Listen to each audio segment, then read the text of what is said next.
రోజుల ఉపవాస దినములు మరి మార్చి 5వ తారీఖు నుండి ఏప్రిల్ 17వ తారీఖు వరకు కొనసాగబడుతుంది. కాబట్టి మనము ఉపవాసంలో ఉంటూ మన యొక్క ప్రతి పరిస్థితిని జ్ఞాపకం చేసుకుంటూ, ప్రతి స్థితిని జ్ఞాపకం చేసుకుంటూ, చదువులైనా సరే, ఉద్యోగమైనా సరే, వివాహమైనా సరే, సంతానం లేకపోయినా సరే, మారు మనసు లేకపోయినా సరే, స్వస్థతలు, మరి సంపూర్ణ రక్షణ కొరకు, అనేకమైన ఇరుకు ఇబ్బందుల కొరకు మనము ఉపవాసం ఉంటూ, మరి కొన్ని చీకటి శక్తులు మనల్ని వెంటాడుతూ ఉంటున్నాయి.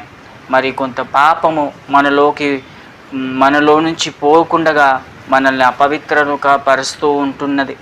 కాబట్టి వాటన్నిటి నుంచి విడుదల పొందుకోవాలి అనేది ఒక కోరిక ఉంటుంది. కాబట్టి ఈ ఉపవాస దినములు మనం పాటిస్తూ ప్రభువును దగ్గరగా జీవించాలి. అంటే